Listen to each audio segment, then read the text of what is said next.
El Filibusterismo, The Reign of Greed in English, second novel as the sequel of his Noli Me Tangere, dedicated to Gomborza who were executed because of their supposed participation in Mutiny of Cavite of 1872, first revisionary campaign of modern Philippines nationalism, started on October 1887 in Calamba, Laguna, finished in March 29, 1891 in Biarritz. He wrote more chapters in Paris, Madrid, and Biarritz. Was almost not published due to lack of funds. On September 1891, he published in Ghent, partially founded by Valentin Ventura. 4 years after Noli was written, it consists of 39 chapters. Here are some books that I found. Book number 1. Copyright 2012 by Aklat Ani Publishing and Educational Trading Center ni Teodorica Espinosa, Juanario de Guzman at Francisco Odolio na may 39 kabanata at 340 pages. Book number 2, Tinagalog ni Maria Odolio de Guzman, first revised edition na may 39 kabanata at 373 pages. Book number 3, Sally ni Virgilio S. Almario, 2000 National Book Award, pinakamahusay na pagsasalin na may 39 kabanata at 318 pages. Book number 4, ang pinaikling pagsasalin, an unabridged version ni Marita San Diego, nilimbag ng TriStar Publishing na may 39 kabanata at 131 pages. Good day everyone, I'm Ara Jane Tabaldo, and in today's literary exploration, we delve into the pages of a timeless classic that has left an indelible mark on the Philippine literature. El Filibusterismo. El Filibusterismo. This novel is sequel to the Noli. It has a little humor, less idealism, and less romance than Noli Me Tangere. It is more revolutionary and more tragic than first novel. The hero of El Filibusterismo is a rich jeweler named Simon. He was Crisostomo Ibarra of the Noli, who, with Elias' help, escaped from the pursuing soldiers at Laguna de Bay, dug up his buried treasure, and fled to Cuba, where he became rich and befriended many Spanish officials. After many years, he returned to the Philippines, where he freely moved around. He is a powerful figure not only because he is a rich jeweler, but also he is a good friend and advisor of the Governor Henry. So, Simon in El Filibusterismo is a wealthy jeweler formerly known as Crisostomo Ibarra from Noli Me Tangere. Escaping to Cuba, he amasses wealth, befriends Spanish officials, and returns as a powerful figure, serving as an advisor to the Governor General. Outwardly, Simon is a friend of Spain. However, deep in his heart, he is secretly cherishing a terrible revenge against the Spanish authorities. His two magnificent obsessions are to rescue Maria Clara from the nunnery of Santa Clara and to foment a revolution against the hated Spanish master. So, Simon pretends to be Spain's friend, yet secretly seeks revenge against them. He is determined to rescue Maria Clara and ignite a revolution against the oppressive Spanish rule. The story of El Filibusterismo begins on board the clumsy, roundly-shaped steamer Tabo, so appropriately named. This steamer is sailing upstream the Pasig from Manila to Laguna de Bay. Among the passengers are Simon, the rich jeweler, Dina Victorina, the ridiculously pro-Spanish native woman who is going to Laguna in search of her henpecked husband Tiburcio de Espadanya, who has deserted her, Paulita Gomez, her beautiful niece, Benzaib, anagram of Ibanez. El Filibusterismo starts on the steamer Tabo, sailing from Manila to Laguna de Bay. Among the passengers are Simon, a rich jeweler, Dina Victorina, searching for her husband Tiburcio de Espadanya, Paulita Gomez, her niece, and Benzaib, a journalist with an anagrammatic name. The story unfolds with these characters and their interconnected journeys. A Spanish journalist who writes silly article about the Filipinos, Padre Sivaila, Vice Rector of the University of Santo Tomas, Padre Camora, the parish priest of the town of Chani, Don Custodio, a pro-Spanish Filipino holding a position in the government, Padre Salve, thin Franciscan friar in the former Cura of San Diego, Padre Irene, a kind of friar who was a friend of Filipino student, Padre Florentin, a retired scholarly and patriotic Filipino priest, Isagani, a poet nephew of Padre Florentino, and a lover of Polita, and Basilio, son of Sisa and promising medical student whose medical education is financed by his patron, Captain Tiago.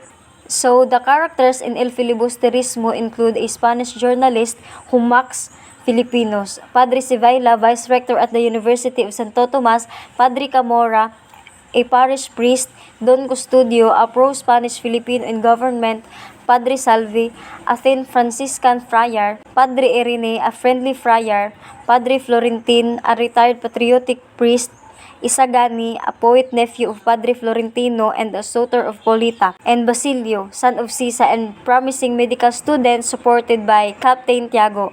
The rules contribute to the complex narrative of the novel. Simon, a man of wealth and mystery, is a very close friend and confidant of the Spanish Governor-General. Because of his great influence in Malacanang, he was called the Brown Cardinal, or the Black Eminence. By using his wealth and political influence, he encourages corruption in the government, promotes the oppression of the masses, and hastens the moral degradation of the country so that the Filipino may become desperate and fight. He smuggles arms into the country with the help of a rich Chinese merchant, Kigura, who wants very much to be Chinese consul of Manila. His first attempt to begin the armed uprising did not materialize because at the hour he hears the sad news that Maria Clara died in the nunnery. In his agonizing moment of bereavement, he did not give the signal for the outbreak of hostility. Simon, a wealthy and mysterious friend of the Spanish governor, is nicknamed the Brown Cardinal for his influence. So, he uses his money and power to make the government corrupt, oppress people, and morally harm the country, hoping to spark a rebellion. He works with a rich Chinese merchant, Kigura, who wants to be Chinese consul of Manila to smuggle weapons. Simon's first attempt to start a rebellion fails when he hears that Maria Clara, someone important to him, has died. His grief stops him from giving the signal for the planned uprising. After a long time of illness brought about by the bitter loss of Maria Clara, Simon perfects his plan to overthrow the government. On the occasion of the wedding of Polita Gomez and Juanito Pilais, he gives a wedding gift to them, a beautiful lamp. Only he and his confidential associates, Basilio, Sisa's son who joined his revolutionary cause, know that when the wick of his lamp burns lower, the nitroglycerin syringe hidden in its secret compartment will explode, destroying the house where the wedding feast is going to be held, killing all the guests, including the Governor-General, the friars, and the government officials. Simultaneously, all the government buildings in Manila will be blown by Simon's followers. After getting sick from losing Maria Clara, Simon plans to overthrow the government. During Paulita Gomez and Juanito Pilais' wedding, he gives them a beautiful lamp. Only Simon and his trusted friend Basilio know that as the lamp wicks burn slower, hidden explosives will explode, destroying the wedding and house and killing everyone, including the Governor-General and the officials. Simultaneously, his followers will blow up government buildings in Manila as part of his revolutionary scheme. As the wedding feast begins, the poet Isagani, who has been rejected by Paulita because of his liberal ideas, is standing outside the house, watching sorrowfully the merriment inside. Basilio, his friend, warns him to go away because the lighted lamp will soon explode. Upon hearing the horrible secret of lamp, Isagani realizes that his beloved Paulita was in grave danger. To save her life, he rushes into the house, seizes the lamp, and hurls it into the river, where it explodes. So, during the wedding celebration, Isagani, a poet whose liberal ideas led to his rejection by Paulita, stands outside sadly observing the festivities. Basilio, his friend, cautions him to leave because the lamp, illuminated as part of the celebration, is reached to explode soon. Basilio's warning reveals the imminent danger tied to the seemingly joyous occasion, urging Isagani to distance himself from the impending catastrophe. Upon learning the dangerous truth about the lamp, Isagani becomes aware of the grave threat to his beloved Paulita. In a swift and selfless act, he dashes into the house, seizes the lit lamp, and hurls into the river, causing it to explode harmlessly away from the wedding venue. So Isagani courageous action prevents the disaster and safeguards the lives of those inside, including Paulita. The revolutionary plot was thus discovered. Simon was concerned by the soldiers, but he escaped.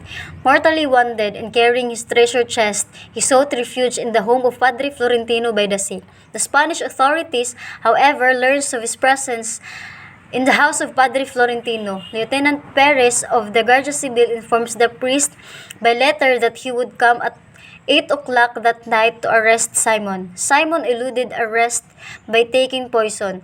As he is dying, he confesses to Padre Florentino, revealing his true identity, his dastardly plan to use his wealth to avenge himself, and his sinister aim to destroy his friends and enemies.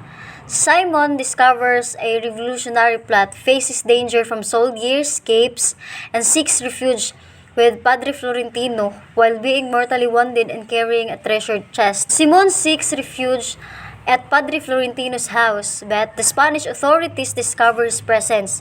Lieutenant Perez sends a letter to the priest notifying him of Simon's pending arrest at 8 o'clock that night. So Simon avoids arrest by taking poison while dying. He confesses to Padre Florentino, revealing his true identity, a vengeful plan to use his wealth, and a sinister goal to destroy both friends and enemies. The confession of the dying Simon is long and painful. It is already night when Padre Florentino, wiping the sweat from his wrinkled brow, rises and begins to meditate. He consoles the dying man, saying, "God will forgive you, Señor Simon. He knows that we are fallible. He has seen that you have suffered, and in ordaining that the chastisement for your faults should come as death from the very ones you have instigated to crime, we can see His infinite mercy. He has frustrated your plans one by one. The best conceived, first by the death of Maria Clara, then by a lack of preparation, then in some mysterious way. Let us bow to His will and render Him thanks." Watching Simon die peacefully with a clear conscience and at peace with God, Padre Florentino falls upon his knees and prays for the dead Jew. He takes the treasure chest and throws into the sea as the waves close over the sinking chest. In Simon's painful confession, Padre Florentino, wiping his brow, consoles him, assuring God's forgiveness for human mistakes. He highlights God's mercy in orchestrating Simon's punishment through the consequences of his own instigated crimes. Padre Florentino mentions the thwarting of Simon's plans, from Maria Clara's death to unforeseen obstacles, and encourages gratitude towards God's will. Observing Simon's peaceful death and his clear conscience, Padre Florentino kneels and prays for the departed jeweler. He then takes the treasure chest and tosses into the sea, watching as the waves envelop and sink in. And that was the summary of El Filibusterismo. Thank you.